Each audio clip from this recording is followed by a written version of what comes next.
Hey, my name is Justin. Today I want to talk to you about specifically how to get out of what we call dumpster fires in a way that helps keep you out.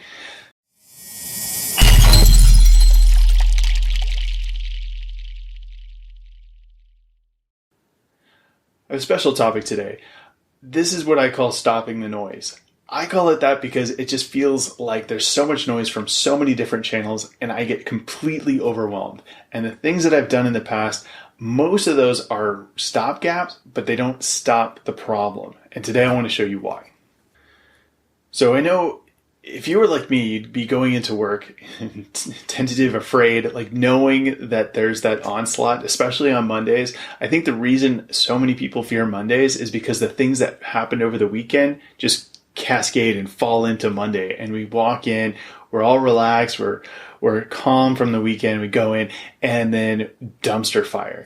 So one of the things we want to do is get away from that fear and make sure that when we go into work on Monday or any day that we're going in with confidence because we know what's there and what to expect. We've already set up what we want. And then we want to set it up so that we can have that confidence going forward and we're able to share that confidence with the people, especially on our team, but also in adjacent teams, so that when other people are working with us, they know that there's a certain amount of reliability. And if we say something that it's going to happen, there's confidence throughout the entire journey. And I keep using this term dumpster fire. It's something new to me, but I was in a meeting and somebody used that term and I was like, oh my gosh, that's exactly what it is. It just feels like there's all this garbage in a dumpster, just in this inferno. I can't look inside to see what's in it. And I knew that if I did, there's nothing of value anyway. So I keep using this term. So I want to get away from this dumpster fire mentality into something that's more control, something we can have control over, something that we can maintain and know that as we go into these things, that we know where all the pieces are. We know what all the pieces are, not just that we know exactly what all those pieces are, so we know what then we can do with them. I think a lot of the problem stems from almost an unknowing.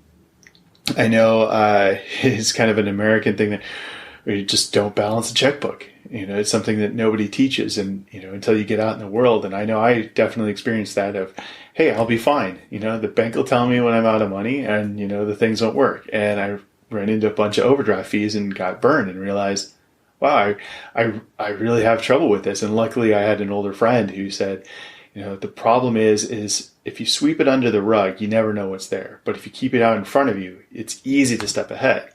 So he showed me, and it was uncomfortable at first to see all the things that were out there. But then as I knew what they were, it was really easy to take each one down and to get away from it and to make it never happen again. So think of it like this. Everything's going to be coming into a funnel. You are ultimately the one that has a choice of where everything goes and what everything goes to. This funnel is an interesting concept because when I think of a funnel, I think of something that's very wide at the top. So there's all these different channels.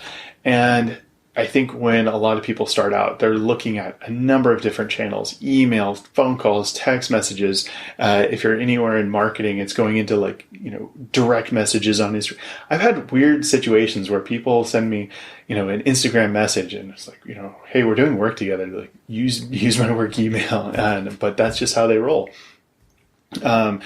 So the first step is making sure that you have that funnel mentality of, if there are multiple channels that you need to be reached at, can they all go into one system? So we often talk about single source of truth, bring it all into one and make it actionable. And then as they come through there, be able to rank and prioritize them. So that's really what that funnel is to bring everything from all the different places, eliminate anything that can be eliminated, and then take something into a single source of truth, a single system. So all of your work and all of your tasks, all of your projects is in one place that's easy to get to.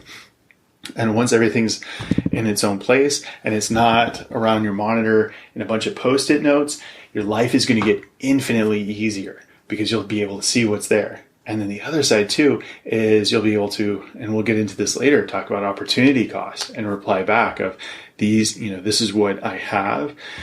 if I do this, this is the cost of me switching over to doing this other thing. So why is this important? Well, obviously none of us want this dumpster fire of unknown things, just creating this inferno that we can never get around. But the important thing is, and the reason why so many people fail at getting out of this is because they might learn one tactic or one trick to start freeing up some of their time. But because there's this constant avalanche just waiting to come down and fall in anytime anything's open, it's like moving sand. It just keeps funneling in. So what we need to do is, as we make that time, separate that out, we need something to put in its place to make sure that it doesn't fill back up. So that's a lot of what our 9 steps does, is to break everything apart, to make that wedge first, and then fill it full of the right things in the right order so that it doesn't landslide back in. So there's 3 steps. Step 1 is to catalog.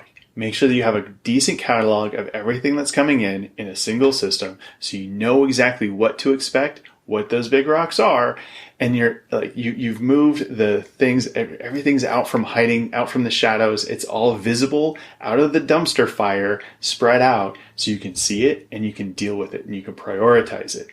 It's intimidating, but it's not complicated, but it is hard. I know from experience, opening that Pandora's box and really taking a look inside, it can be overwhelming, but it needs to get done. And that's the first step. The second step is probably no less daunting, but equally important. And that's to enroll the stakeholders into your success.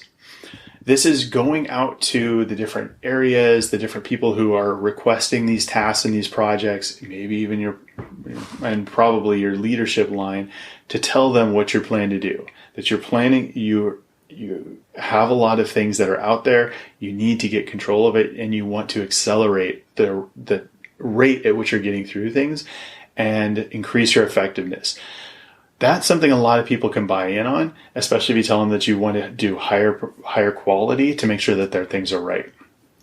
And by doing that, you're going to be able to find out, of the things that are out that you've cataloged, which ones can be reprioritized, which ones can be pushed back. And I worked on this with a friend of mine, and it was really amazing to see what we were able to push. And hopefully she feels that we were able to produce like really great things for her later on, so that she saw the benefit of it. So it cost a little bit on the front end, but the results were huge for her.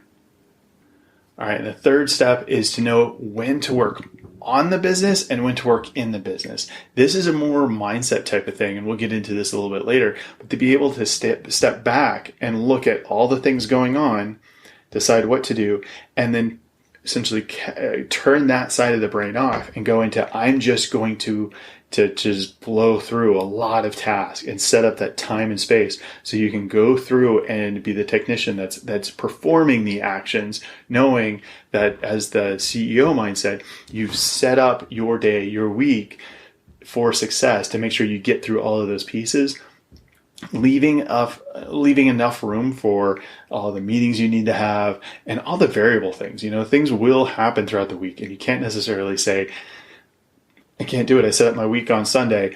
I can't add any more because I'm full. You have to leave that space in so those variables can happen. So that's some of the things that we show you how to do in Me Inc. CEO, is to, again, make that big space, get the buy-in from stakeholders, family, whatever that needs to be, and then have that space where you set up what you want to do, and then you enact the plan. So really it just comes down to, do you want to keep being in the bottom of that avalanche of onslaught of everybody else's problems just constantly being dumped on you? And I can tell you from experience that the more you let that happen, the more you set up a culture of where that will continue to happen. Or do you want to have the structured and organized life where you're able to leave at 5 p.m.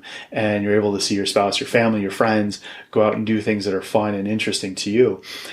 And if it is that second piece, definitely ask us about that Me Inc. CEO and how this is just like one of the pieces within that program, how we can dive deeper and get you out of that dumpster fire and into a life really that's worth living, into a success that you can be proud of and show off to your kids and your friends and your family.